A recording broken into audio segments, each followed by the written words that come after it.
মামা, একটা সিগারেট দেন তো। এই নাও মামা। নিন, টাকা নিন। 500 টাকার নোট দিয়ে বললাম।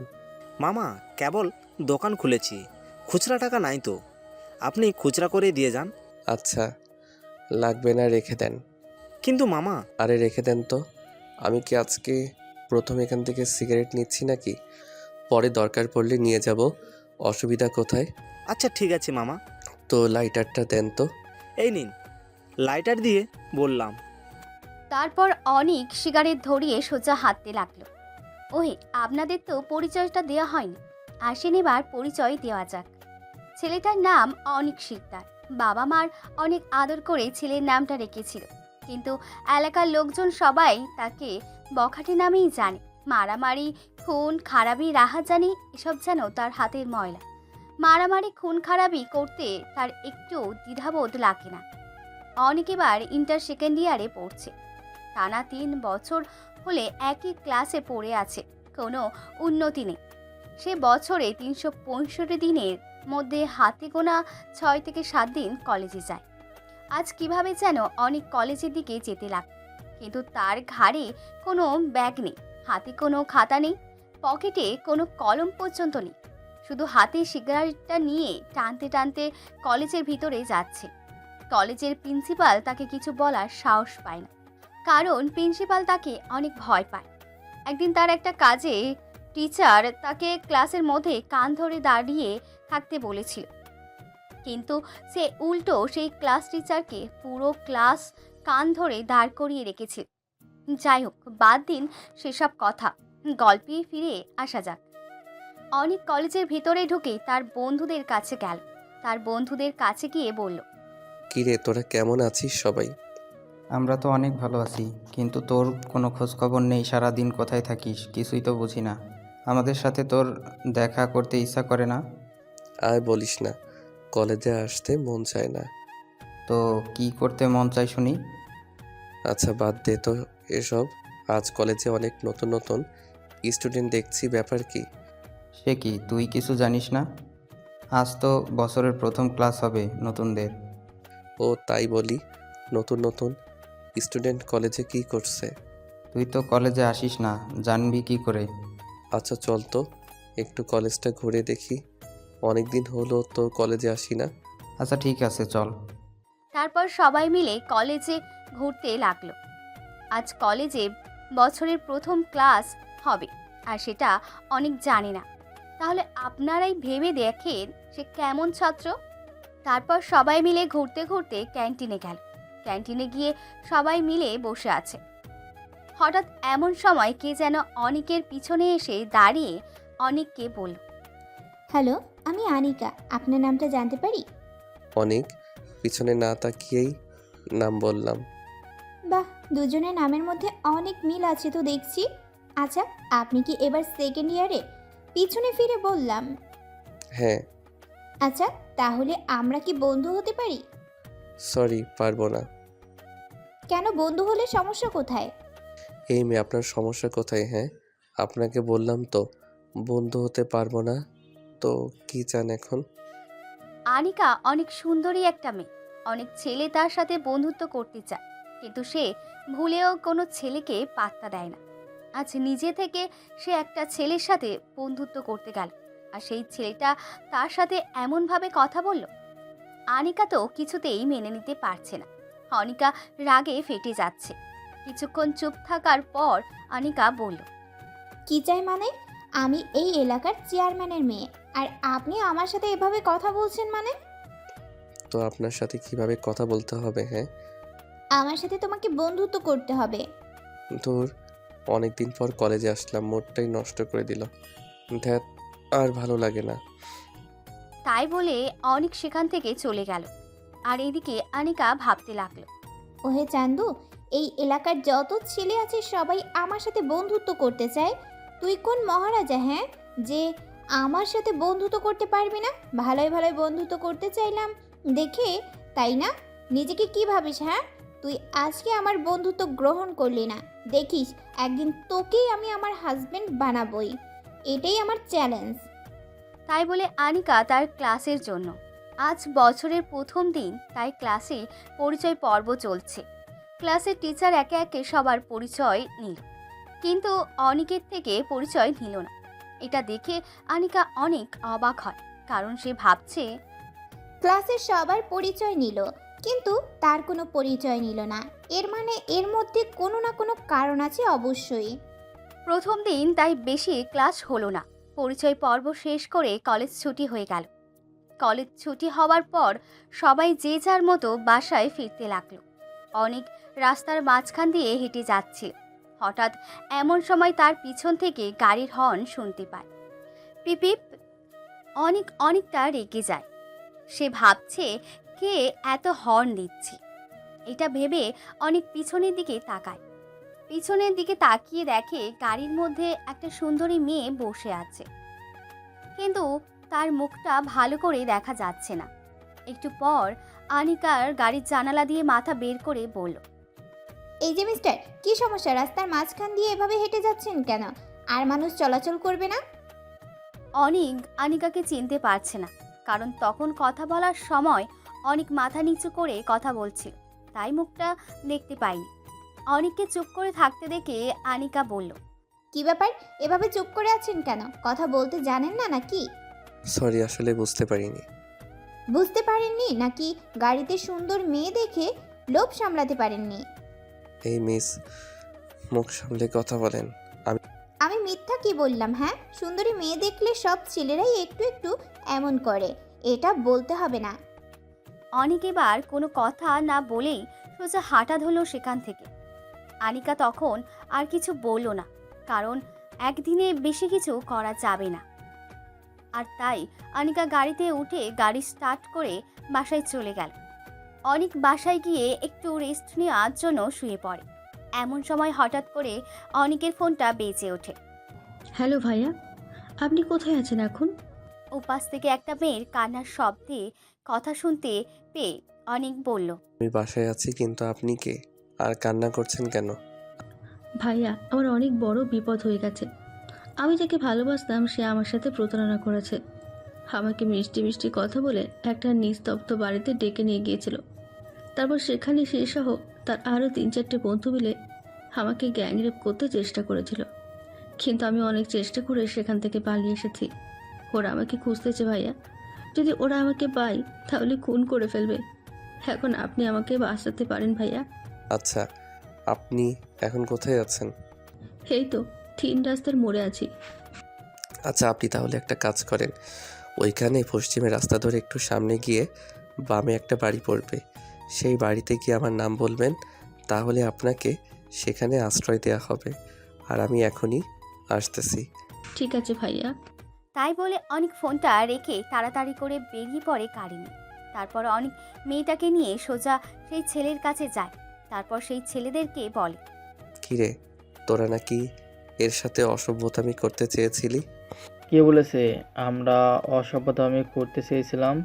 আমরা তো একটু মজা করতে চাইছিলাম, তাই বলে সবাই হাসাহাসি করতে লাগলাম। আমার মনে হয় তোরা ভুলে গেছিস কার সামনে দাঁড়িয়ে কি বলছিস। ও বাবা, আমার ভয় করছে। ওই তোরা কেউ আমাকে বাঁচাও, আমাকে মেরে ফেলবে। তাই বলে সবাই হেসে উড়িয়ে দিলাম কথাটা। তোদের কি আমাকে দেখে ভয় হচ্ছে না? কে বে তুই? আর তুই একা এসেছিস? দেখছিস আমরা কয়জন? আমার মনে হয় তোরা এই অনিকের নাম শুনিসনি। কি কি অনেক? তুই অনেক কি এতই সস্তা জিনিস যে কিভাবে আমাদের কাছে আসবে? তারা অনিকের নাম শুনেছে, কিন্তু কোনোদিন চোখে দেখেনি, আর তাই এসব কথা বলছে। আচ্ছা দাঁড়া, তোদের দেখাচ্ছি মজা। তাই বলে অনিক সবার উপর ঝাঁপিয়ে পড়ে, সবাইকে একেবারে শেষ করে দিল। সবাইকে মেরে ফেলার পর অনিক মেয়েটিকে নিয়ে বাসায় চলে গেল। মেয়েটা অনেক ভয় পেয়েছিল, কিন্তু তার সাথে যে অসভ্যতামি করতে চেয়েছিল সেটা ভেবে তার ভয়টাকে কাটিয়ে দিল। এরপর অনিক মেয়েটাকে তার বাসায় ড্রপ করে দিয়ে সে তার নিজের বাসায় চলে যায়।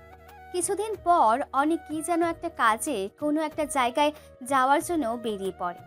মাঝ রাস্তায় গিয়ে আটকে পড়ে জ্যামের জন্য। রাস্তায় প্রচুর জ্যাম ছিল। অনেক চেষ্টা করছিল তাড়াতাড়ি যাওয়ার জন্য, কিন্তু জ্যামের কারণে যেতে পারছিল না। অনেক জ্যাম ছোটার অপেক্ষায় ছিল। অনেকের পাশেই আনিকাও জ্যামে আটকে পড়েছে। আনিকা অনিককে লক্ষ্য করে, তার সাথে কথা বলতে চাইল, কিন্তু অনিক এখানে তাকে কোনো পাত্তা দিল না। আনিকা এবার প্রচণ্ড রেগে গেল। সে ভাবছে, কিসের এত অহংকার, হ্যাঁ? আমার মতো একটা সুন্দরী মেয়ে তার সাথে কথা বলতে চাই, আর সে আমাকে পাত্তাই দিল না। তোকে আমি শায়েস্তা করেই ছাড়বো। তোকে যদি আমি আমার বশে আনতে না পারি, তাহলে আমিও চেয়ারম্যানের মেয়ে নই। আনিকা এটা ভেবে বলেছে আজকে ওকে একটা শায়েস্তা করতেই হবে।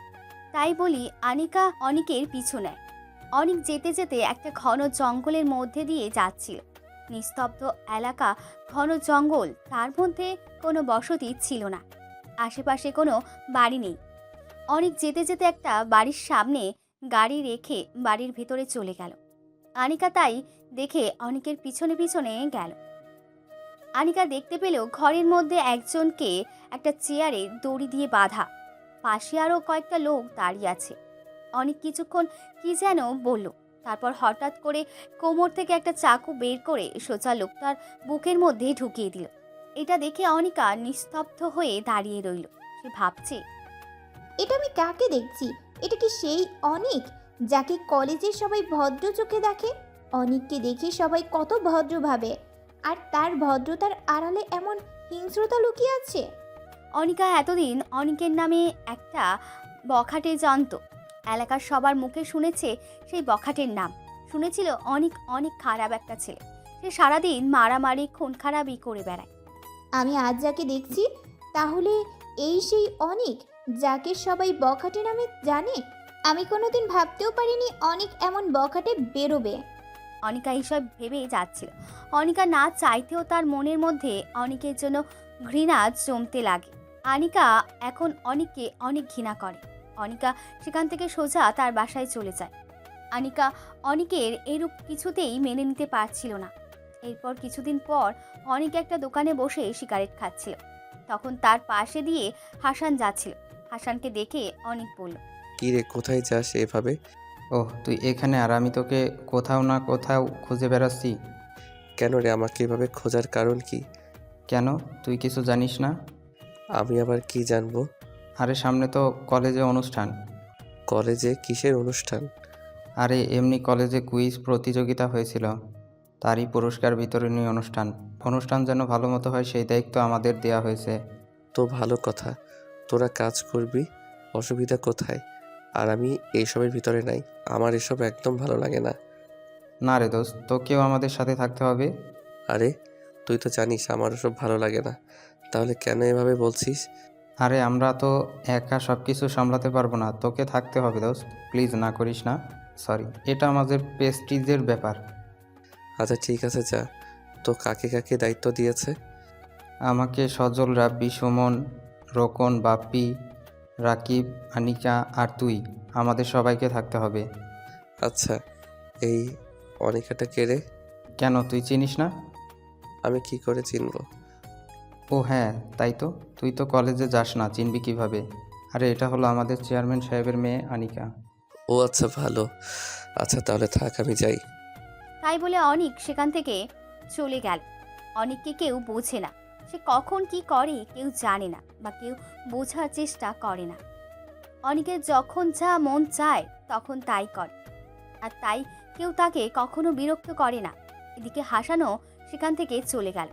কলেজের অনুষ্ঠানের আগের দিন হাসান অনিককে ফোন করে বলল, হ্যালো দোস্ত, কোথায় তুই? এই তো বাসায় আছি। কেন রে? তাড়াতাড়ি কলেজে চলে আয়। এখন এই সময় কলেজে কেন? আরে তুই কি ভুলে গেলি কালকে কলেজে অনুষ্ঠান? তো সব কিছুর ব্যবস্থা করতে হবে না? এখনই যেতে হবে? হ্যাঁ, এখন চলে আয়, আমরা কলেজে আসি। আচ্ছা ঠিক আছে, তোরা থাক, আমি আসতেছি। ফোনটা কেটে দিয়ে অনিক চলে গেল কলেজে।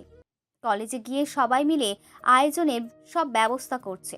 এরপর সবাই মিলে কাজ ভাগাভাগি করে নিল। সবাই ভাগাভাগি করে নেওয়া শেষে হাসান অনিককে বলল, আচ্ছা অনিক, তুই আর আনিকা বাজারটা করে নিয়ে আয়। কেন রে, আমি এখানে থাকি না? আরে যা তো, দুজনে বাজার করে নিয়ে আয়। দেখছিস তো আমরা সবাই তো কাজ করছি, তুই ওর সাথে যা। ওকে। তাই বলে সবাই যে যার মতো কাজে লেগে পড়ে।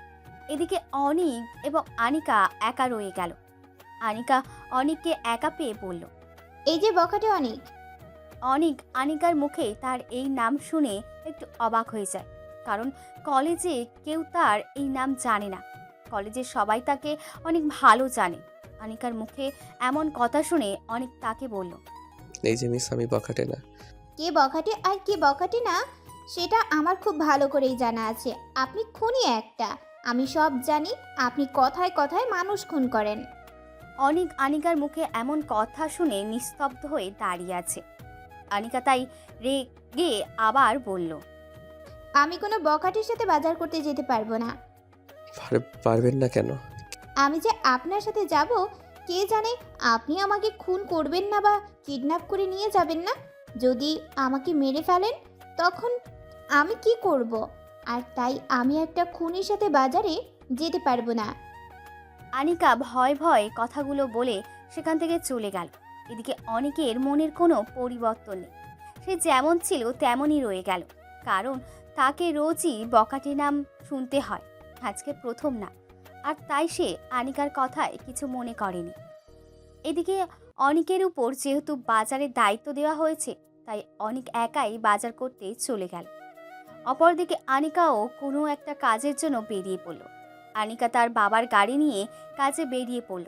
রাস্তায় যখন আনিকা জ্যামে আটকা পড়ল, তখন আনিকার কাছে একটা ছোট্ট মেয়ে এসে বলল। আপা, ফুল নেবেন? ফুলগুলো কত করে পিস? 10 টাকা করে আপা। আচ্ছা, তাহলে আমাকে 10টা ফুল দাও। এই নিন আপা। এই নাও টাকা। তাই বলে 500 টাকার নোট বের করে দিলাম। আমার কাছে তো ভাঙতে নেই। আচ্ছা, সমস্যা নেই, ওইটা তোমার কাছে রেখে দাও। ঠিক আছে আপা। তারপর মেয়েটি সেখান থেকে চলে যায়। এদিকে আনিকা সেখান থেকে চলে যায়। ঘটনাক্রমে মেয়েটি অনিকের কাছেও যায়। আনিকা সেটা লক্ষ্য করে অনিকের দিকে এগিয়ে গেল। তারপর আনিকা লক্ষ্য করলো অনিককে মেয়েটিকে বলছে। কি অবস্থা রিয়া? তো ভাইয়া, খুব ভালো। তোমার কি অবস্থা? এই তো তোমাদের দোয়ায় আছি। আচ্ছা, সবাইকে ডেকে নিয়ে আসো, খেতে যাব। আচ্ছা ঠিক আছে ভাইয়া, একটু অপেক্ষা করো। আচ্ছা। তারপর মেয়েটি সব ছেলে মেয়েদের ডেকে নিয়ে আসলো যারা রাস্তায় ফুল বিক্রি করে। এটা দেখে তো আনিকা পুরো অবাক হয়ে যায়। আনিকা অবাক হয়ে দাঁড়িয়ে সব কিছু দেখছে। এরপর অনেক তাদেরকে নিয়ে একটা রেস্টুরেন্টে ঢুকলো আর সবাইকে পেট পুড়ে ইচ্ছে মতো খাওয়ালো। অনেক নিজেও পেট পুড়ে খেয়ে নিল। এরপর অনেক তাদের সাথে অনেকক্ষণ গল্প করলো। অনেক তাদের সাথে অনেকক্ষণ গল্প করার পর তাদেরকে কিছু টাকা দিয়ে সেখান থেকে চলে যায়। এটা দেখে তো আনিকা আরও অনেক অবাক হয়ে যায়। এটা সে কাকে দেখছে?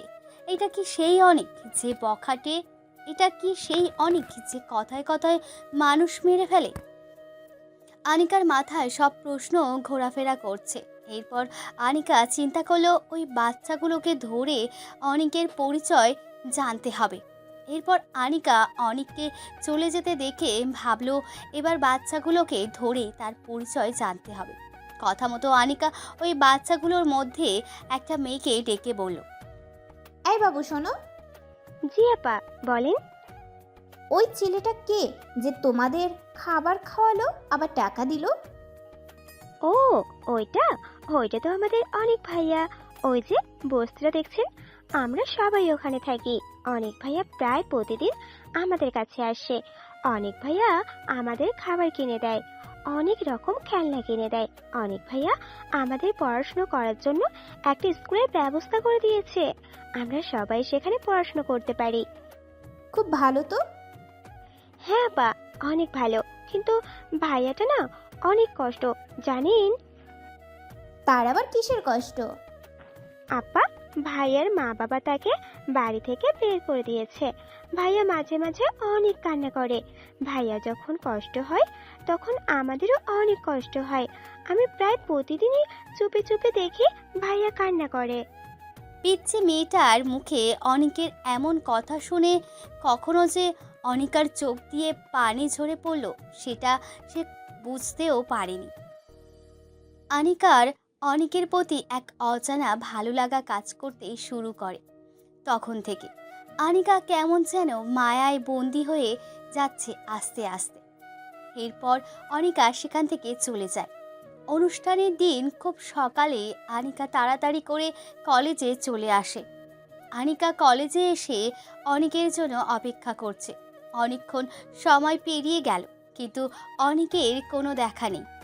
এদিকে অনুষ্ঠানের সময় হয়ে যাচ্ছে, কিন্তু তবুও অনিকের দেখা মিলছে না।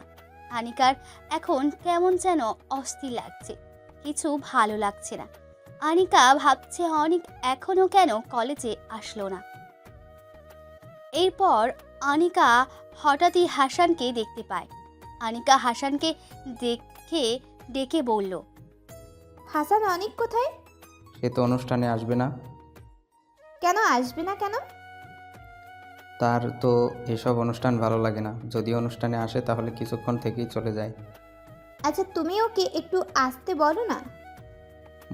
ওকে বলে কোনো লাভ হবে না, ও আসবে না। এটা শুনে আনিকার অনেক মন খারাপ হয়ে যায়। সে ভেবেছিল আজকে অনেকের কাছে মাপ চাইবে কালকের ব্যবহারের জন্য, কিন্তু আজকে তার কোনো পাত্তা নেই।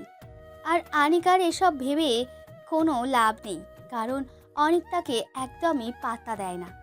এরপর খুব ভালো করে অনুষ্ঠানটা শেষ হয়ে যায়। অনুষ্ঠানের শেষে আনিকা হাসানের কাছ থেকে অনিকের মোবাইল নাম্বারটা নেয়। এরপর আনিকা ভাবে তার পরিচয় গোপন করে অনিকের সাথে ফোনে কথা বলবে। কথা মতো আনিকা বাসায় গিয়ে রাতে অনিকের ফোনে কল করে। অনিক তার ফোনে আননোন নাম্বার দেখে একটু অবাক হয়ে যায়। তারপর সে ফোনটা রিসিভ করে। ফোনটা রিসিভ করে অনিক বলতে লাগলো, হ্যালো, কে বলছেন? আমি তোমার স্বপ্নের রানী বলছি। কেমন আছো আমার স্বপ্নের রাজকুমারটা? ওই কে আপনি? আর এসব কি ফালতু কথা বলছেন? আমি ফালতু কথা বলছি না গো, আমি তোমার রানী বলছি। তুমি আমাকে চিনতে পারছো না? সরি, আমি আপনাকে চিনতে পারছি না। আপনার পরিচয়টা দেন, না হলে আমি ফোনটা রাখলাম। আরে সত্যি বলছি, আমি তোমার রাজকুমারী। কেন আমাকে চিনতে পারছো না তুমি? শোনেন, আমার ফাইজলামো করার সময় নেই। যদি কিছু বলার থাকে সরাসরি বলে ফেলেন, আর না হলে ফোনটা রেখে দিলাম। আরে আরে এত রাগ করো কেন? রাগলে কিন্তু তোমায় একটুও ভালো দেখায় না। ছেলেদের রাগ করা মানায় না, উল্টো মেয়েরা রাগ করবে আর ছেলেরা মেয়েদের রাগ ভাঙাবে। মিস শুনেন, আপনার ফালতু বকবক শোনার সময় আমার নেই। বাই, আর ফোন দিবেন না। হ্যালো অনিক, এই অনিক, হ্যালো। যা, ফোনটা কেটে দিয়েছে। অনিকা এবার বেশ রেগে গেল। অনিকা অনিকের কাছে কোনোভাবেই পাত্তা পাচ্ছে না, না সামনাসামনি না পরিচয় গোপন রেখে। এবার সে কি করবে কিছুই বুঝতে পারছে না।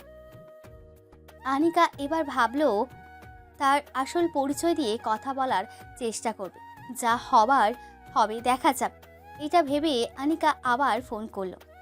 কি ব্যাপার, আপনি আবার ফোন করেছেন? মানে কি? আরে অনিক, তুমি আমাকে চিনতে পারলে না? আমি আনিকা। কোন আনিকা?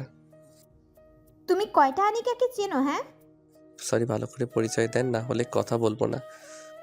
আরে কথায় কথায় এত রাগ করো কেন? হ্যাঁ, আরে আমি চেয়ারম্যানের মেয়ে, আমার কণ্ঠ শুনে আমাকে চিনতে পারছো না?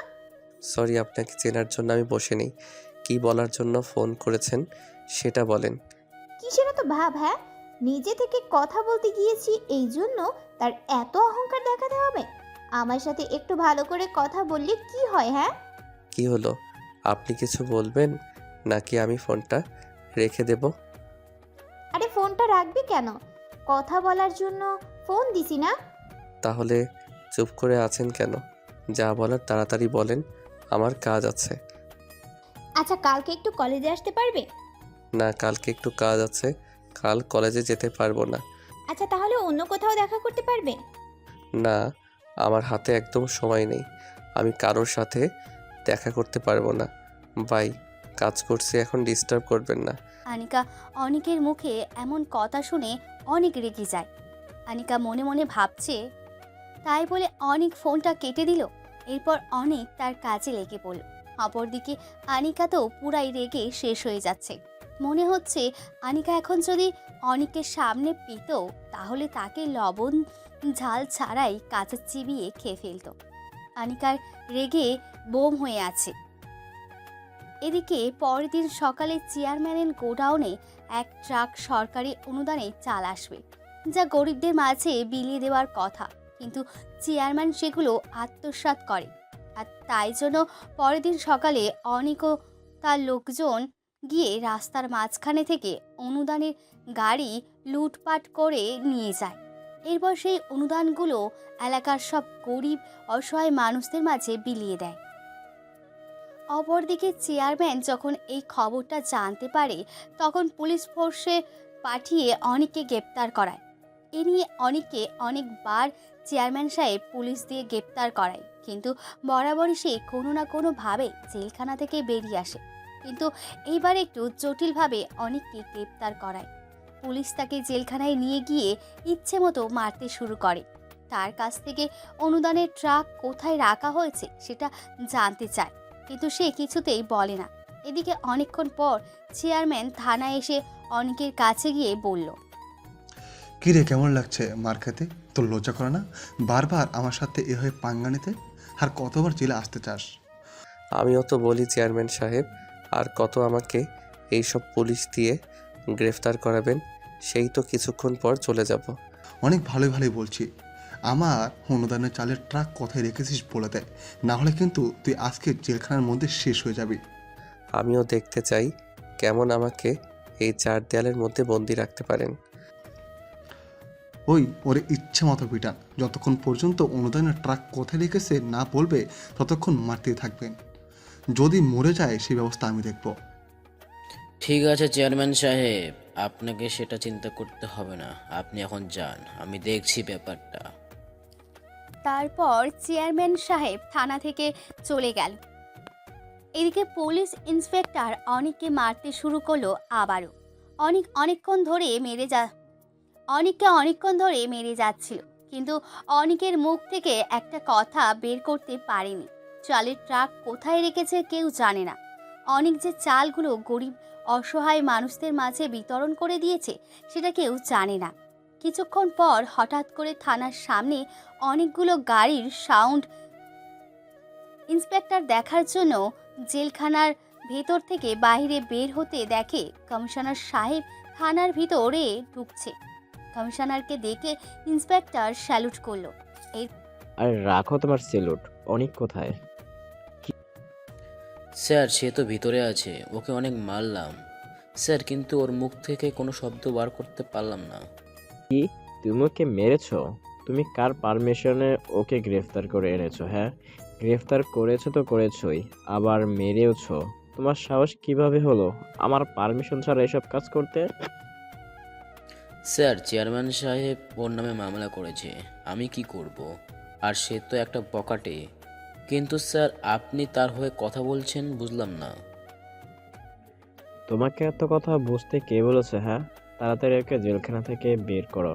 আর এই নাও তোমার ট্রান্সফার পেপার, তোমাকে রংপুর ট্রান্সফার করা হলো। স্যার কিছুই বুঝলাম না, আমার অপরাধটা কি? তুমি অনেকে গ্রেফতার করেছো, এটাই তোমার অপরাধ।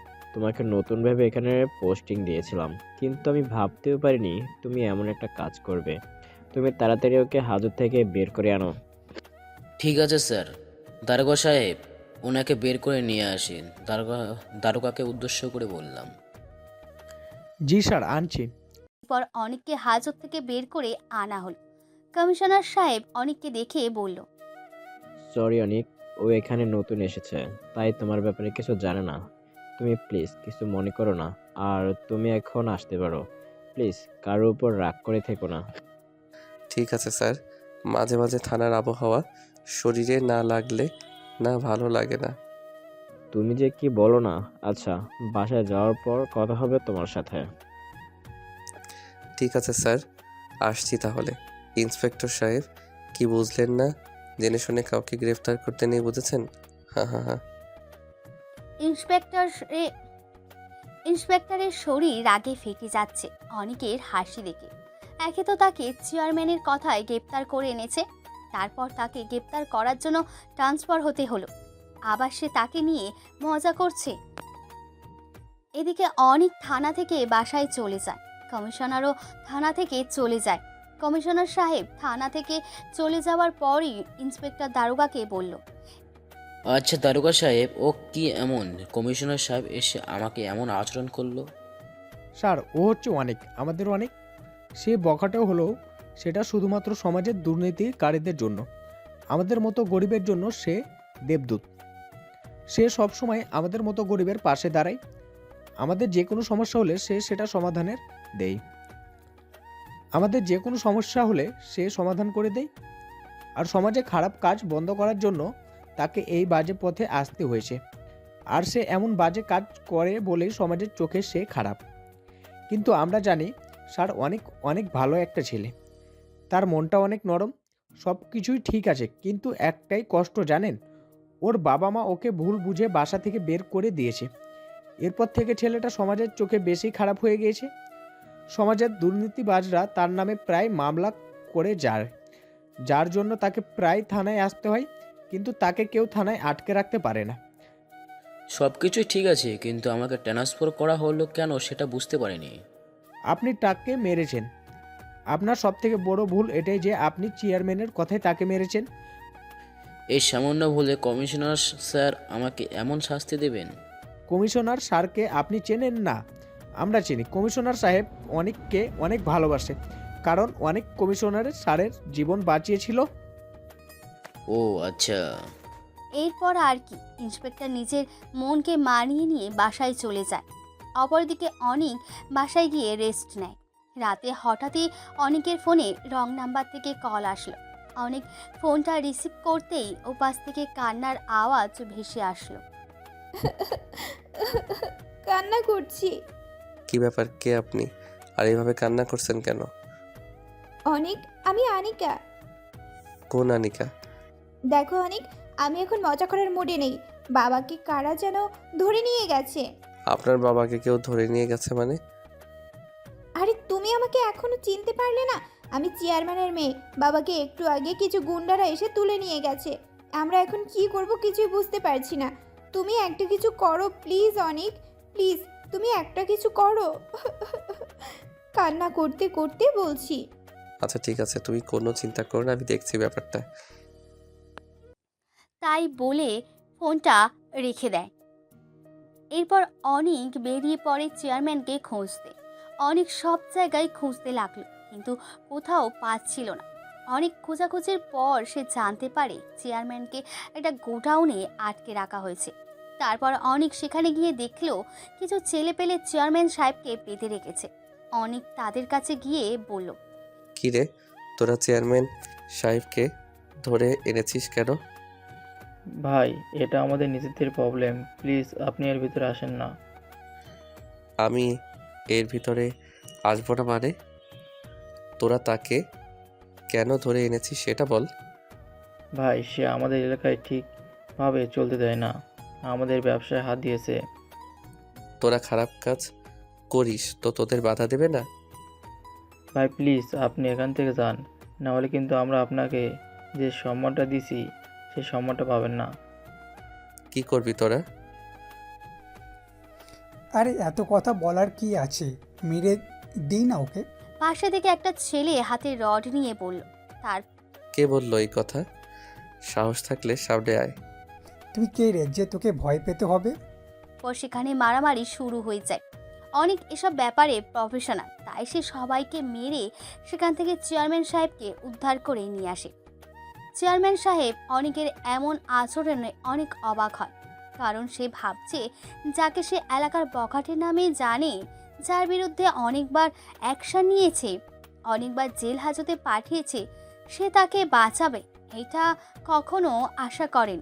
চেয়ারম্যান সাহেব অনেককে বলল, অনেক, আমি সত্যি কখনো ভাবতে পারিনি তুমি আমাকে কখনো এভাবে সাহায্য করবে। আমি তোমার বিরুদ্ধে এত অ্যাকশন নিলাম, বিশেষ করে তোমাকে আজ গ্রেফতার করে যে মার খাওয়ালাম, তারপরে যে তুমি আমাকে এখানে বাঁচাতে আসবে এটা আমি ভাবতেও পারছি না। তুমি আমাকে মাফ করে দাও অনেক, তোমার সাথে অনেক খারাপ আচরণ করেছি। আরে চেয়ারম্যান সাহেব, কি বলছেন এসব কথা বাদ দেন তো।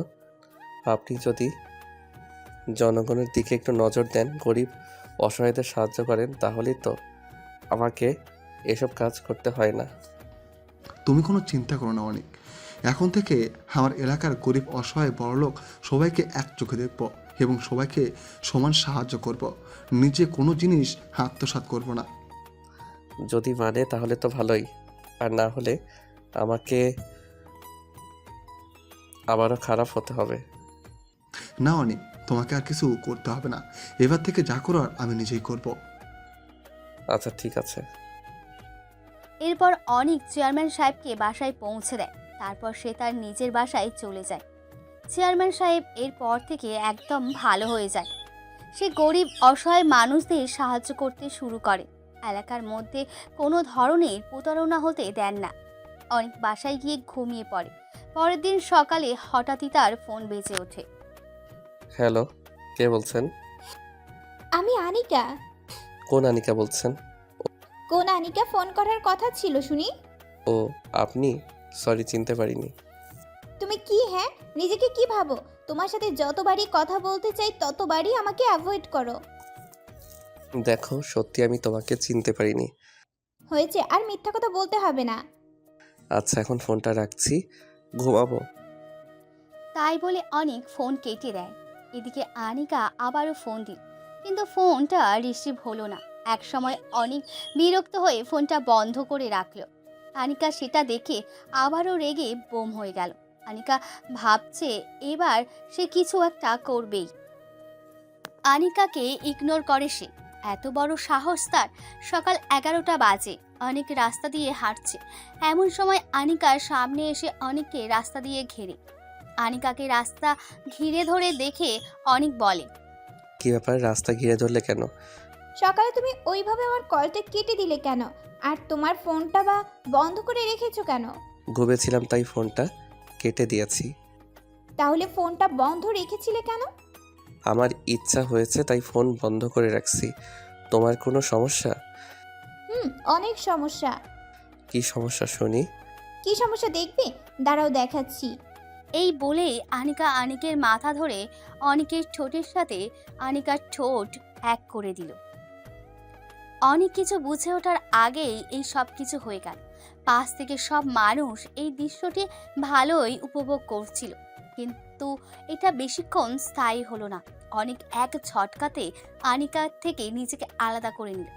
অনেক এক প্রকার লজ্জিত হলো। তারপর অনেক মাথা নিচু করে সেখান থেকে চলে গেল। আনিকা সেখানে দাঁড়িয়ে থাকে। অনেক এদিকে ভাবছে, আমি তো অনেক বড় একটা বখাটে ছেলে, কিন্তু আনিকা তো দেখছে আমার থেকেও অনেক বেশি বখাটে। আর অপরদিকে অনিকা ভাবছে, অনেককে প্রেমে ফেলবো আমি। তুই আমার বন্ধুত্ব গ্রহণ করিসনি। জীবনে যদি বিয়ে করতে হয় তাহলে তোকে করব, কথাটা জেনে রাখিস অনেক। সেদিন বিকেলের কথা। অনেক দোকানে বসে সিগারেট টানছে।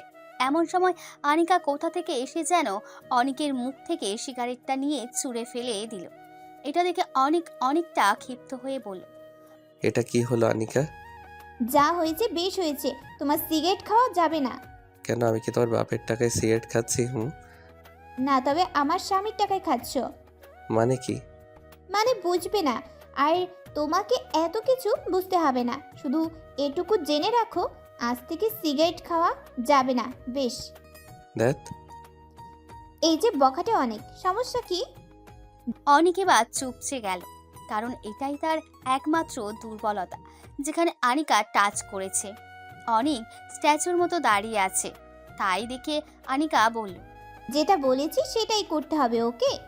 দেখো আনিকা, দয়া করে আর আমাকে ডিস্টার্ব করো না, প্লিজ। অবশ্যই করব। তোমাকে যদি ডিস্টার্ব না করি তাহলে কাকে করব শুনি? তাই বলে একটা মিষ্টি হাসি দিয়ে আনিকা সেখান থেকে চলে গেল। আনিকাকে অনেক পছন্দ করে ঠিকই, কিন্তু অনেক তার খারাপ জীবনের সাথে অনিকাকে জড়াতে চায় না। অনেক চায় না তারে অবহেলিত, কলঙ্কিত আর বখাটে নামক জীবনের সাথে আনিকার জীবনটা জড়াইয়ে যাক। আর তাই হয়তো অনেক সবসময় অনিকাকে এড়িয়ে চলে। যেহেতু আনিকা কিছুতেই তার কথা বুঝতে চায় না, তাই অনেক ভাবলো আনিকাকে সবকিছু বুঝিয়ে বলবে। সেই জন্য অনেক তখনই আনিকাকে ফোন দেয়। হ্যালো আনিকা।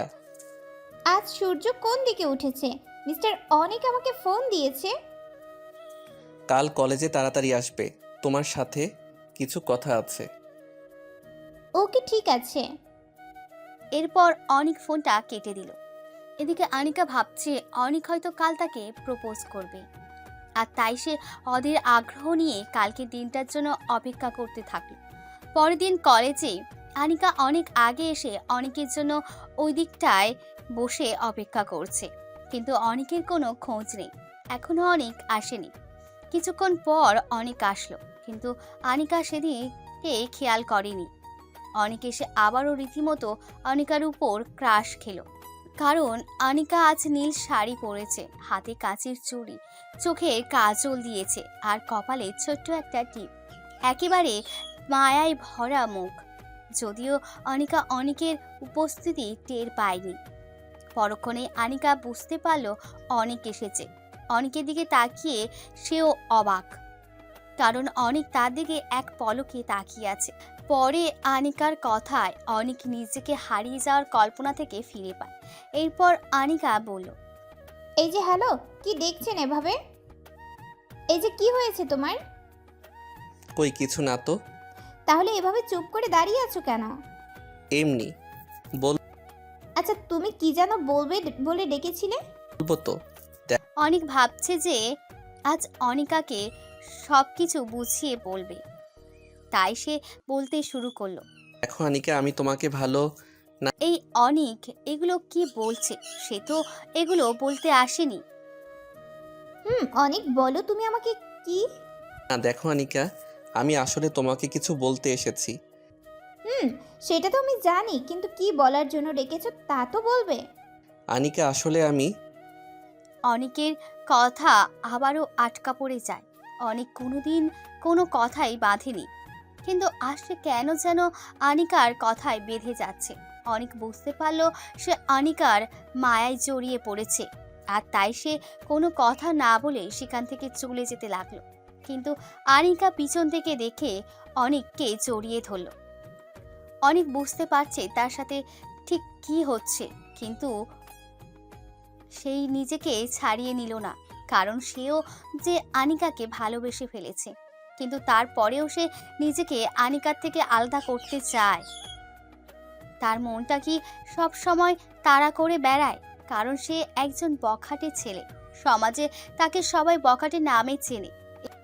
এই কথা মনে হতেই অনিক আনিকার থেকে নিজেকে ছাড়িয়ে নিল, আর সে আনিকাকে কিছু একটা বলতে যাবে, ঠিক ঠিক তখনই কোথা থেকে যেন কিছু পোলাপান এসে অনিককে বলছে, কিরে, সেদিন তো আমার অনুপস্থিতিতে আমার লোকজনের সাথে খুব মারামারি করলি, আজ দেখি তোর কত দম। শোনো, এখন আমি মারামারি করার মুডে নাই, প্লিজ এখন ডিস্টার্ব করিস না। কেন রে, আমাদের থেকে ভয় পেয়ে গেলি? তাই বলে সবাই হেসে উঠলাম। তোর মনে হয় সেদিনের কথা মনে নেই? তোর মুখে যে কাটা দাগটা এখনো কাঁচা আছে, এত তাড়াতাড়ি আমার মায়ের কথা ভুলে গেলি? না, আমি কিছুই ভুলিনি, আর তুই আজকে সব কিছু প্রতিশোধ নিতে এসেছি। তার মানে আজকে তোরা প্রস্তুত হয়ে এসেছিস? আজ তোকে খালাস করে তারপরে আমরা এখান থেকে যাব। আচ্ছা তাহলে আই দেখি কেমন পারিস। তারপর গুন্ডাদের সাথে অনিকের মারামারি শুরু হয়ে গেল। অনিক মারামারিতে খুব এক্সপার্ট, তাই মারামারিটা বেশ জমে উঠেছে। অনিক সবাইকে মেরে প্রায় কাহিল করে দিয়েছে। অনিক সামনে থেকে একটা ছেলেকে মারছে, হঠাৎ করে একজন পিছন থেকে এসে অনিকের পিঠে চাকু ঢুকিয়ে দিল। পিছন থেকে ছুরি মারলি? সাহস থাকলে সামনে থেকে মার দেখি। বলে ছেলেটাকে টেনে সামনে নিয়ে এসে পিঠ থেকে চাকুটা বের করে সেটা দিয়েই ছেলেটাকে শেষ করে দিল। এরপর সে চাকু দিয়ে আরও 2-3 জনকে শেষ করলো। এটা দেখে বাকি সবাই ভয়ে পালিয়ে গেল। সবাই চলে যাওয়ার পর অনিক তার পিঠে হাত দিয়ে মাটিতে বসে গেল। অনিকের পিঠ দিয়ে অঝরে রক্ত ঝরতে লাগলো। এটা দেখে আনিকা চিৎকার করে কান্না করতে লাগলো। ওই তুমি কান্না করছো কেন? তাড়াতাড়ি গাড়িটা বের করো, হাসপাতালে যেতে হবে। তুমি কেন এসব মারামারি করো? এসব মারামারি না করলে কি তোমার হয় না? দেখো, আজ যদি তোমার কিছু একটা হয়ে যেত, তাহলে আমি কাকে নিয়ে স্বপ্ন দেখতাম? তুমি এসব কথা এখন বন্ধ করবে? তাড়াতাড়ি গাড়িটা বের করো, এসব আমার নিত্যদিনের খেলা। গাড়ি তো বের করবই, কিন্তু তার আগে বলো তুমি এসব কাজ ছেড়ে দিবে। এই জন্যই আমার মেয়েদের একদম পছন্দ না। এদিকে আমি মারা যাচ্ছি, ওদিকে তার বকবক শেষ হচ্ছে না। থাকো তুমি, তোমার গাড়ি আনতে হবে না, আমি একাই চলে যাচ্ছি। বলে অনিক তার শার্টটা খুলে পিঠে পেঁচিয়ে নিয়ে হাঁটতে শুরু করলো। এদিকে আনিকা শুধু কেঁদেই যাচ্ছে। অনিককে হেঁটে যাওয়া দেখে আনিকা দৌড়ে গিয়ে গাড়ি স্টার্ট করলো। তারপর অনিকের কাছে গিয়ে অনিককে গাড়িতে উঠিয়ে হাসপাতালে নিয়ে গেল। এরপর অনিককে নার্সরা ধরে তাড়াতাড়ি করে অপারেশন থিয়েটারে নিয়ে যাওয়া গেল। এরপর ডাক্তাররা তার চিকিৎসা শুরু করে দিল। এদিকে আনিকা থিয়েটারের বাইরে বসে ফুপিয়ে ফুপিয়ে কান্না করেই যাচ্ছে। অনিকার কান্না যেন আজ থামার নয়। আনিকা ভাবছে, আর যদি অনেকের কিছু হয়ে যেত তাহলে আমার কি হতো? আমি কাকে নিয়ে বাঁচতাম? যাকে ভালোবাসলাম তাকে বকাটে হতে হলো। কেন আমার সাথে এমন হয়? আমি তো চেয়েছিলাম একটা সাধারণ ছেলেকে ভালোবাসতে, যে সব কিছু ভুলে শুধু আমার দুষ্টু মিষ্টি আবদারগুলো পূরণ করবে আর আমাকে তার পৃথিবী ভেবে সব থেকে বেশি ভালোবাসবে। আমার ভালোবাসায় কি কোনো কমতি আছে? কেন অনেক বাজে কাজে নিয়োজিত? অনেক একবার সুস্থ হয়ে উঠুক, আমি ওর কাছ থেকে সব জেনে ছাড়বো কেন বকাটে হয়েছে। ওর বকাটে হওয়ার পিছনের কারণটা না জানা অবধি আমার শান্তি নেই। শুধু শুধু আমার চোখের জল ঝরছে, আর কিছুই ভালো লাগছে না। ডাক্তার চেক করে কখন থিয়েটার থেকে বেরোবে? আনিকা বসে বসে কান্না করছে আর এসব ভেবে যাচ্ছে। এদিকে ডাক্তার অনেকক্ষণ চিকিৎসার পর থিয়েটার থেকে বেরিয়ে আসলো। ডাক্তারকে থিয়েটার থেকে বের হতে দেখে আনিকা দৌড়ে গেল ডাক্তারের কাছে। ডাক্তার, এখন অনেকের কি অবস্থা? ও এখন কেমন আছে? ও সুস্থ আছে তো? আরে এত ঘাবড়াবেন না, রুগী এখন বিপদমুক্ত। আমার যা করার দরকার আমি করেছি, এখন শুধু কিছুদিন বেড রেস্ট নিতে হবে। Thank you doctor, thank you so much. Most welcome. আমি কি এখন ভিতরে যেতে পারি? হ্যাঁ অবশ্যই। ঠিক আছে ডাক্তার। বলে আনিকা অনিকের কাছে চলে গেল। আনিকা ভিতরে গিয়ে দেখলো অনেক বেডের উপর শুয়ে আছে। পাশে নার্স সেলাইন পরিবর্তন করে দিচ্ছে। আনিকা অনিকের কাছে গিয়ে বসলো। তারপর অনিকের হাত ধরে বলল, এখন কেমন লাগছে অনেক? মোটামুটি ভালো। আনিকা মনে মনে যা ভেবেছিল সেসব অনিককে বলতে চাইলো, কিন্তু আবার পরক্ষণেই ভাবলো এটা তো হাসপাতাল, এখানে এসব কথা বলা যাবে না। আর তাই আনিকা সেসব কথা বলল না। এদিকে নার্স সেলাইনের পরিবর্তন করে কেবিন থেকে বেরিয়ে যেতে লাগলো। এমন সময় আনিকা নার্সকে বলল, নার্স, অনেককে কবে বাসা নিয়ে যাওয়া যাবে? এখন উনি সেফ আছেন, তাই চাইলেই কাল সকালে নিয়ে যেতে পারেন। ধন্যবাদ আপনাকে। বলে নার্স কেবিন থেকে বেরিয়ে গেল। এদিকে আনিকা অনিকের সেবা শুরু করে দিল। সারাদিন ধরে আনিকা হাসপাতালে বসে অনিকের যখন যেটা প্রয়োজন হচ্ছে সেটা করে দিচ্ছে। অনিককে কি ওষুধ খাওয়ানোর, খাবার খাওয়ানোর সব কিছু নিজেই করছে। এরপর দেখতে দেখতে রাত হয়ে যায়। তখন অনিক আনিকাকে বলল, আনিকা, অনেক রাত হয়ে গেল, তুমি বাসায় যাও। তোমাকে এখানে রেখে আমি বাসায় যাব? হ্যাঁ বাসায় যাও, আঙ্কেল বাসায় অনেক চিন্তা করবে। কিন্তু তোমাকে একা রেখে আমি কিভাবে বাসায় যাব? আরে আমার কোনো সমস্যা হবে না, আর কোনো সমস্যা হলে নার্সরা তো আছেই, সো তোমাকে কোনো চিন্তা করতে হবে না, তুমি বাসায় যাও। আচ্ছা ঠিক আছে। এরপর আনিকা বাসায় চলে গেল। এদিকে অনিক ঔষধ খেয়ে ঘুমিয়ে পড়ল। পরের দিন সকালে আনিকার ঘুম ভাঙতে একটু দেরি হয়ে যায়, আর তাই তাড়াতাড়ি করে বিছানা থেকে উঠে ফ্রেশ হয়ে নাস্তা করে হাসপাতালে ছুটে চলে যায়। হাসপাতালে এসে কেবিনে গিয়ে দেখলো অনেক বেডে নেই। আনিকা তো অনেক চিন্তিত হয়ে গেল। এরপর আনিকা কেবিন থেকে বেরিয়ে নার্সের কাছে গিয়ে বলল, নার্স, অনেক কোথায়? কালকের পেশেন্টটা? হুম। উনি তো সকাল সকাল চলে গেছে। আপনার কি, হ্যাঁ আপনাদের কমন সেন্স নাই? এভাবে একটা রোগীকে হুট করেই একা একা চলে যেতে দিলেন? আমরা কি করব? আমরা তো আর জোর করে রোগীকে আটকে রাখতে পারবো না। হয়েছে হয়েছে, আর অজুহাত দেখাতে হবে না, থাকেন আপনি। বলে ক্ষিপ্ত হয়ে আনিকা হাসপাতাল থেকে বেরিয়ে গেল। আনিকা অনিকের বাসার ঠিকানা জানে না, তাই বাসায় যেতে পারছে না। সে এখন কি করবে বুঝতে পারছে না। আনিকা বাসায় এসে অনিককে একটা কল দিল। হ্যালো অনিক, এটা কি হলো বলো তো? কোনটা কি হলো? তুমি কাউকে কিছু না জানিয়ে হাসপাতাল থেকে বাসায় চলে গেলে মানে? এখন আমি সুস্থ আছি তো হাসপাতালে থেকে কি করব? হাসপাতালে থেকে কি করবে মানে? ডাক্তার তোমাকে বেড রেস্ট নিতে বলেছে, তুমি হুট করে এভাবে হাসপাতাল থেকে চলে যাবে? আমার জন্য একটু অপেক্ষা করতে পারলে না? তোমার জন্য কেন অপেক্ষা করব? আমার জন্য অপেক্ষা করবে না তো কার জন্য অপেক্ষা করবে? আমি কারোর জন্যই অপেক্ষা করব না। কেন অপেক্ষা করবে না কেন?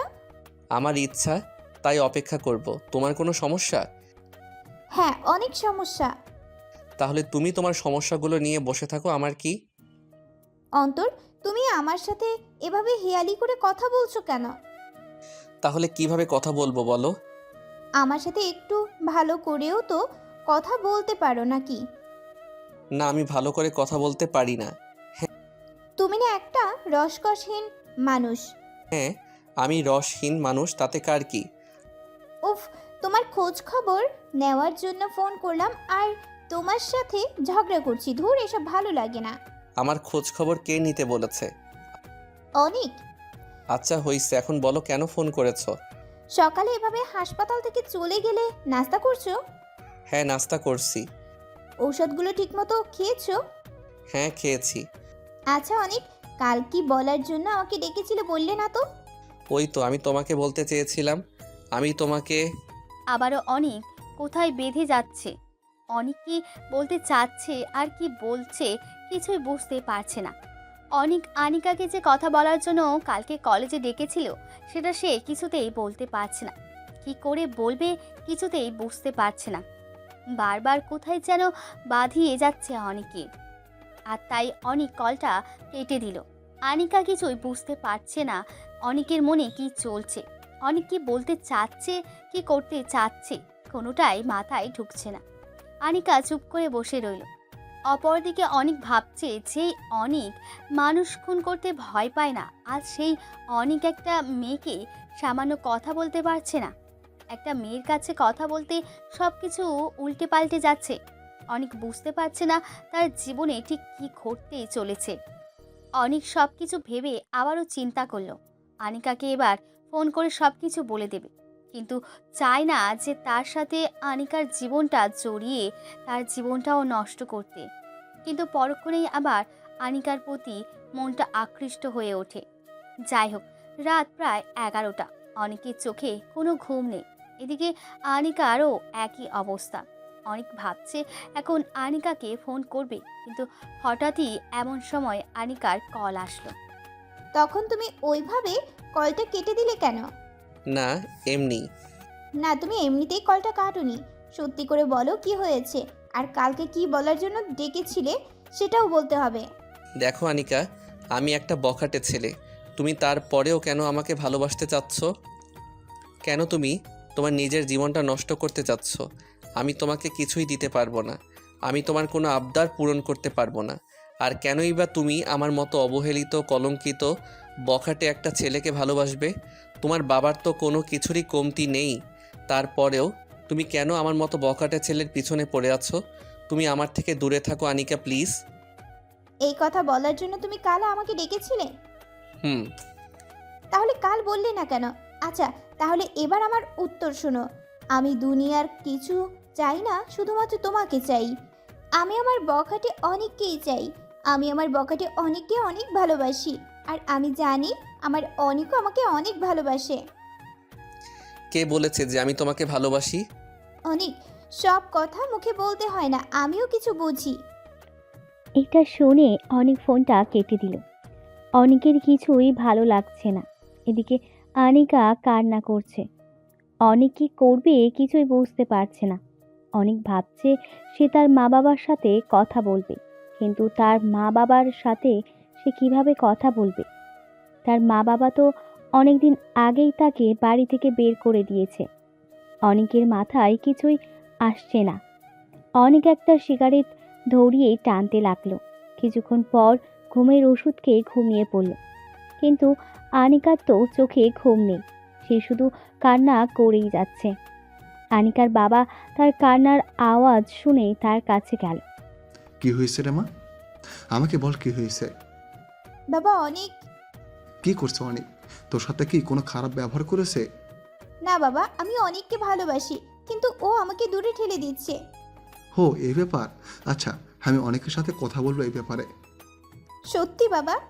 হুম, 3 সত্যি। আই লাভ ইউ বাবা। আচ্ছা, এখন ঘুমিয়ে পড়। আনিকার বাবা এটা বলে চলে গেলেন। আনিকার বাবা চিন্তায় পড়ে গেলেন। অনেক এক কথার মানুষ, সে কি শুনবে তার কথা? চিন্তা এবার ঘুম হারাম হয়ে গেল তার। পরের দিন সকালে অনেক চা খাচ্ছে চায়ের দোকানে বসে। এমন সময় আনিকার বাবার আগমন। অনেক, এদিকে শোনো একটু। জি আঙ্কেল, কিছু বলবেন? কিছু বলার ছিল। জি আঙ্কেল, বলেন কি কথা? অনেক, তোমার কাছে একটা জিনিস চাইবো, দেবে? আরে আঙ্কেল, কি বলেন এগুলো? আমার মতো একটা বখাটে কি দিতে পারে আপনাকে?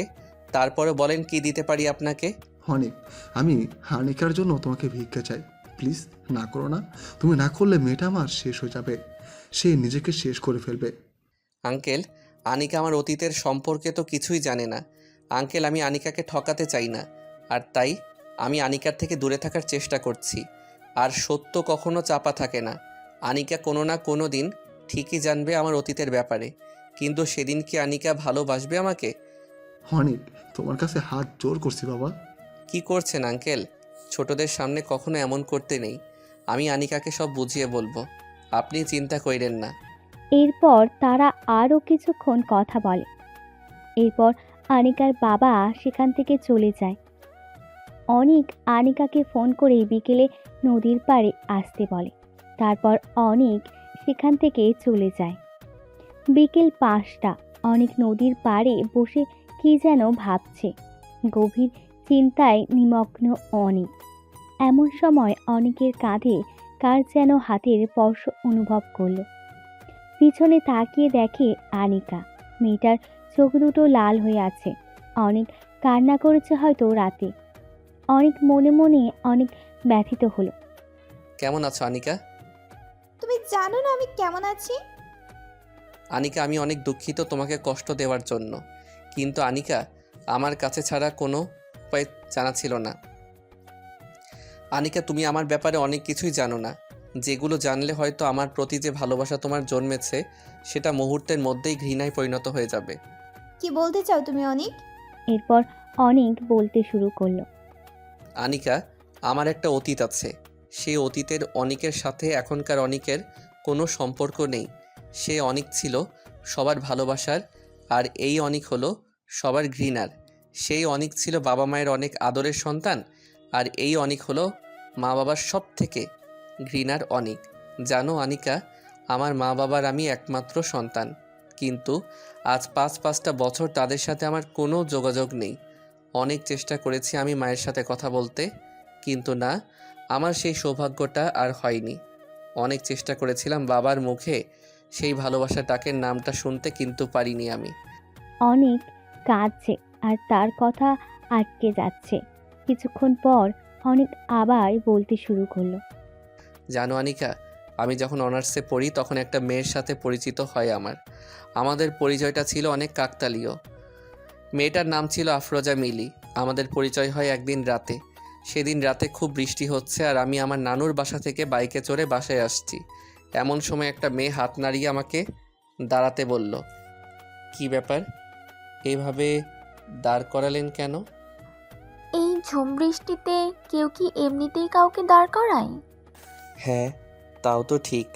তো আমি আপনাকে কিভাবে সাহায্য করতে পারি? আমাকে একটু সামনে ওই জায়গায় নামিয়ে দিবেন প্লিজ? জি, আমিও ওই দিকে যাচ্ছি, উঠুন। ধন্যবাদ। আমি তাকে নিয়ে চলতে লাগলাম। কেউ কোনো কথা বলছি না। এমন সময় মেয়েটা আমাকে জিজ্ঞেস করলো, আচ্ছা, আপনার নামটা কি জানতে পারি? আমার নাম অনিক, আপনার? আমার নাম আফরোজা। তো কোথা থেকে আসছেন আপনি? এই তো নানুর বাসায় থেকে। আপনি? আমি একটু আন্টির বাসায় গিয়েছিলাম, কিন্তু ফিরতে দেরি হয়ে গেল। এমন সময় বিজলি অনেক জোরে গর্জে উঠল, আর আফরোজা আমাকে জড়িয়ে ধরে। আমি চমকে উঠলাম, কিন্তু মনের মাঝে এক অজানা ভালো লাগা কাজ করছিল। এখনও সেই অনুভূতি আমি অনুভব করি। তবে আমি খেয়াল করলাম আফরোজা এখনও আমাকে জড়িয়ে ধরে আছে। কিছুক্ষণ পর আফরোজার বাসার সামনে পৌঁছালাম।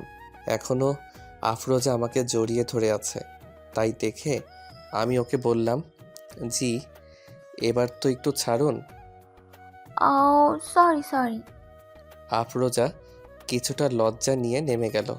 তারপর আমি বাসায় চলে গেলাম, কিন্তু আমার কেন যেন খুব ভালো লাগছিল। মনে হচ্ছিল আমার মনের মানুষকে আমি খুঁজে পেয়েছি। তবে পরের দিন এসব মন থেকে মুছে ফেললাম। কিন্তু হঠাৎ একদিন আমি কোথায় যেন যাচ্ছিলাম, এমন সময় লক্ষ্য করলাম আফরোজা রাস্তার পাশে দাঁড়িয়ে আছে। আমি ওকে দেখে নিজে থেকেই ওর কাছে গেলাম। কেমন আছেন আফরোজা? জি, কে আপনি? আসলে মাথায় হেলমেট থাকায় আফরোজা সেদিন আমাকে খেয়াল করেনি। এরপর আমি বললাম, ওই যে সেদিন বাইক, বৃষ্টি। আমার এমন কথা শুনে আফরোজা বুঝতে পেরে গেল আমি অনিক। সাথে সাথে মেয়েটা লজ্জায় লাল হয়ে গেল। সেই দিনের অনুভূতিটা কিন্তু আজও ভুলতে পারিনি। আমার প্রথম অনুভূতি। কিছুক্ষণ দুজনে নীরবতা পালনের পর আমি নীরবতা ভেঙে বললাম, তো কোথায় যাচ্ছেন? এই তো একটু কলেজে যাব। চলুন আমি ওই দিকেই যাব। ধন্যবাদ, আমি অন্য কোনো গাড়িতে যেতে পারবো। আরে চলুন তো। এরপর অনেক জোর করি, তখন সে বাইকে ওঠে। তারপর আফরোজার সাথে গল্প করতে করতে যেতে লাগলাম। তো আপনি কোন ইয়ারে পড়েন? অনার্স প্রথম বর্ষ। আপনি? আমিও। আচ্ছা, আপনার কি কোনো বয়ফ্রেন্ড আছে নাকি? না। গুড। আমি মনে মনে বেশ খুশি হলাম। এই তো আপনার কলেজ চলে এসেছে। এরপর আফরোজা আমাকে ধন্যবাদ দিয়ে চলে গেল। আমি সেই প্রথম দিনেই আফরোজার প্রেমে পড়ে যাই। আমি ইচ্ছা করেই প্রতিদিন ওর বাসার সামনে দিয়ে যেতাম, শুধু ওকে একটিবার দেখার জন্য। আর মাঝে মাঝে ওকে কলেজেও দিয়ে আসতাম। ও যেতে চাইতো না, কিন্তু আমি জোর করে নিয়ে যেতাম। এইভাবেই ওর সাথে আমার পরিচয়, ভালো বন্ধুত্ব হয়ে যায়। একসময় আমি ওকে প্রপোজ করে ফেলি, কিন্তু আফরোজা না করে দেয়। তারপর থেকে আমি আর আফরোজার সাথে তেমন দেখা করতাম না। সে হয়তো চাইতো আমি তাকে আরেকটিবার বলি, আফরোজা আমি তোমাকে অনেক ভালোবাসি, তোমার সাথে আমার বাকিটা জীবন কাটাতে চাই, তুমি কি আমার আপন হবে? কিন্তু আমি আর আফরোজাকে এসব কথা বলি না। এভাবেই কেটে গেল আরও 5 দিন। এমনই একদিন সকালে ঘুম থেকে উঠে দেখি আমার সামনে একটি মেয়ে বসে আছে। মেয়েটি পিছনে ঘুরে বসে আছে, তাই আমি ঠিক করে দেখতে পারছি না মেয়েটাকে। এরপর আমি মেয়েটিকে দেখে বললাম, এই কে আপনি? আমি কে তাই না? এটা বলেই আফরোজা আমার একটা কান ধরলো। আমি তারে এমন ব্যবহার দেখে অনেকটা অবাক হলাম। এরপর আফরোজা আবার বলল, এই কুত্তা, তুই আমার সাথে আর দেখা করিস না কেন? আমি তোমার কি হই যে আমি তোমার সাথে দেখা করব? কে হোস তাই না? চল চল আমার সাথে, দেখাচ্ছি তুই কি হস আমার। এরপর আফরোজা আমাকে টানতে টানতে বাহিরে নিয়ে আসলো আর আমার আম্মুকে বলল, আন্টি আমরা একটু আসছি। এই বলে আমাকে এক প্রকার টানতে টানতেই কোথায় যেন নিয়ে যাচ্ছে আফরোজা। কিছু দূর যাওয়ার পর আমি তো পুরাই অবাক। আরে এটা তো কাজী অফিস, এখানে আমরা কি করব? ভিতরে গেলেই বুঝতে পারবে কি করব। এরপর আফরোজা আমাকে ভিতরে নিয়ে যায় আর আমরা দুজনে বিয়ে করে ফেলি। তারপর বাসায় আসি। আফরোজাকে আমার মা বাবা খুব পছন্দ করত, তাই তারাও আমাদের বিয়েটা মেনে নিল। এরপর থেকে শুরু হয় আমাদের নতুন এক জীবন। খুব সুখে শান্তিতে চলছিল আমাদের সুখের সংসার, কিন্তু সবচেয়ে বেশি স্থায়ী হয় না, সেটা আমি হয়তো ভুলেই গিয়েছিলাম। বিয়ের 1 বছর পর আমরা কক্সবাজার ঘুরতে যাই। সেখানে গিয়ে আফরোজা বুঝতে পারে সে প্রেগনেন্ট। সে যখন আমাকে এটা বলে আমি তো খুশিতে আত্মহারা হয়ে যাই।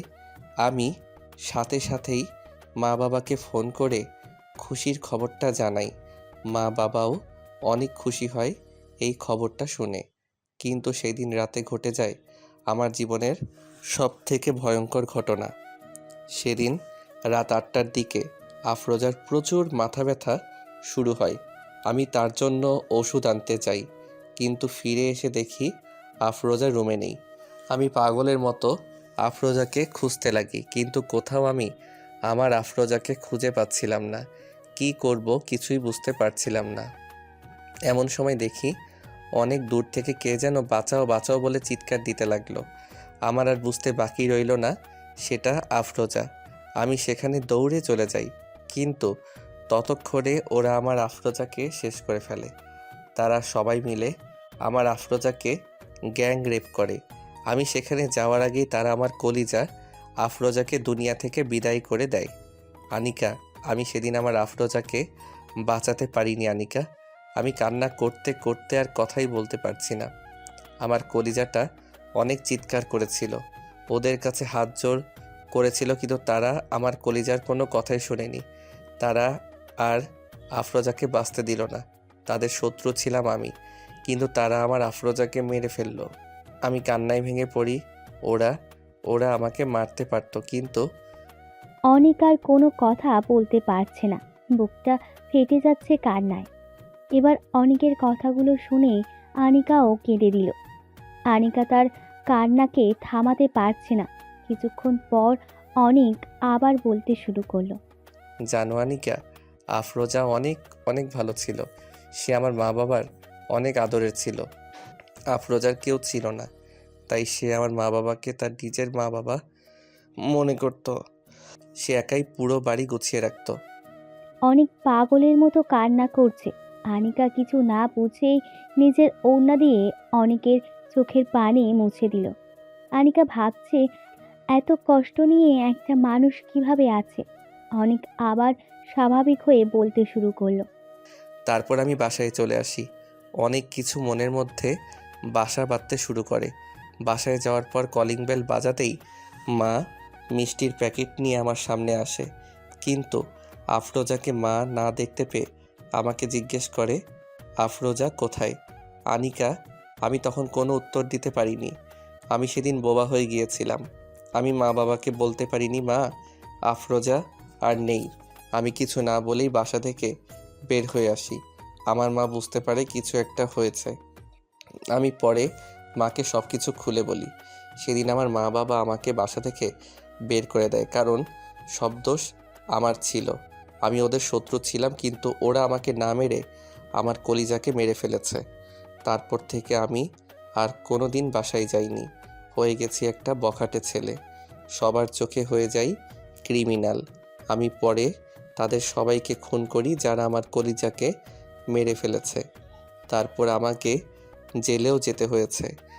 অনেক পাগলের মতো কান্না করছে, সাথে আনিকাও কাঁদছে। আনিকা বুঝতে পারছে না সে কি করবে। কিছুক্ষণ পর আনিকা সেখান থেকে চলে যায়। অনেক আনিকার চলে যাওয়া দেখে ভাবছে, আমি জানতাম আনিকা আমার অতীতের ঘটনা জানলে তুমিও আমাকে ঘৃণা করবে। আমার প্রতি তোমার যে ভালোবাসা, সে ভালোবাসাটা থাকবে না। দেখেছো আনিকা, আমি আজ সঠিক। তোমাকে বলেছিলাম আমাকে তুমি ভালোবাসতে পারো না, কারণ আমি অনেক খারাপ একটা ছেলে। আমার অতীতের ঘটনা শুনে সেই তো আমাকে একা করে চলে গেলে সবার মতো। অনেক আরও কিছুক্ষণ নদীর পাড়ে থেকে একটু মনকে হালকা করে বাসায় চলে যায়। পরের দিন সকালে আনিকা অনেককে কল করে। অনেক আনিকার নাম্বার থেকে কল আসা দেখে অনেকটা অবাক হয়ে যায়। এরপর অনেক কলটা রিসিভ করলো। অনেক কোথায় আছো? নদীর পাড়ে আসতে পারবে একটু প্লিজ? কেন? আরে আসো না অনেক, প্লিজ না করো না।